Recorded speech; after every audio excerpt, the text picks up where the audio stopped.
The Tricky Treasure Chest. Maria Elena Pozio tells a story about a Venetian chest found in Palmanova's Treasury Building, the Palazzo del Ragionato.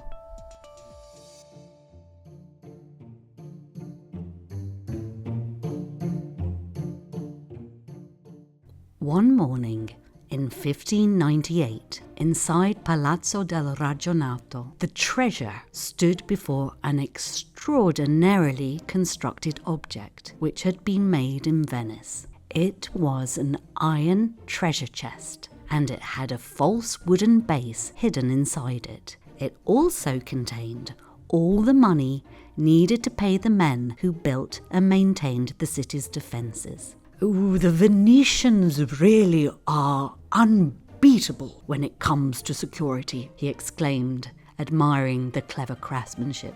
Yes, you can say that again, replied the Proveditore, the town's governor. We have built a city which cannot be attacked, and now this marvel. I've never seen such a fine safe box. He placed a hand on the treasurer's shoulder and then added, I'll be away for a few days.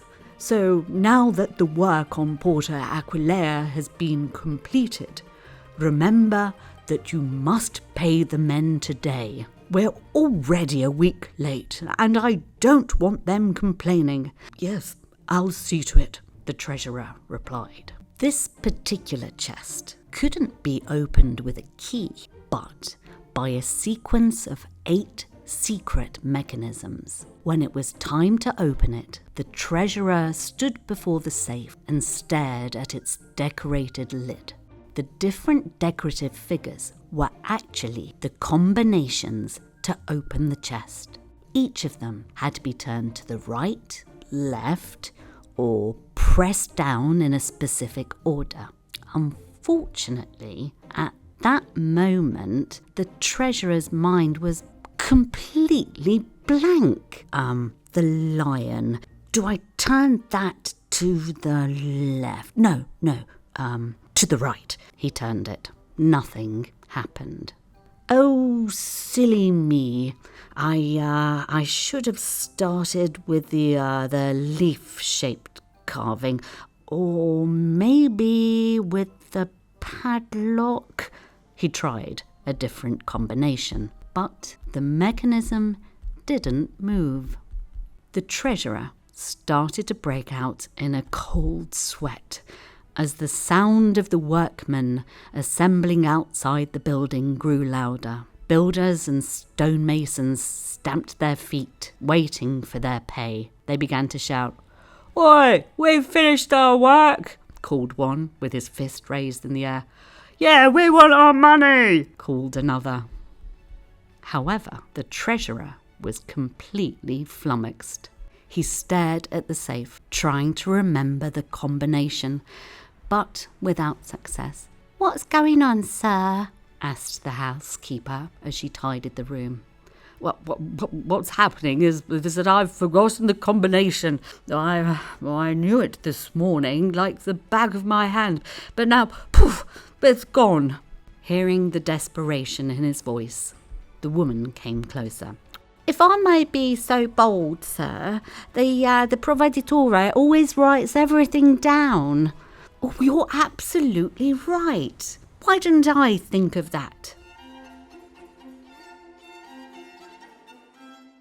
The treasurer then remembered that there was a leather-bound notebook hidden behind one of the panels in the bookcase. He ran to retrieve it. Between the pages and pages of numbers, he found a folded piece of paper. Written on it was a seemingly simple poem. The lion looks left, and the leaf slowly rises. Where the flower moves, turn the ring with your hand. His face lit up. He remembered it all. He placed his hand on the chest and, reciting the poem, turned the lion to the left, lifted the floral carving, pushed a stud forward, turned another mechanism to the right, and so on. One after the other, The treasurer completed each part of the sequence, and on the 8th turn, a click echoed in the silent room. The lid lifted up, and the chest was open. With a sigh of relief, the treasurer pulled out 2 sacks of coins and went outside to pay the men. As he handed out the money, he reflected that good defense and security lie not only in secrets, but also in shared memories, and in his case, the quick thinking of the woman who had helped him remember. As soon as he was back in his office, he sent for the housekeeper. "Thank you. If it were not for you," he said, handing her something. "Oh, just doing my duty, sir," she replied, bowing as she left the room and clutching a silver coin in her hand.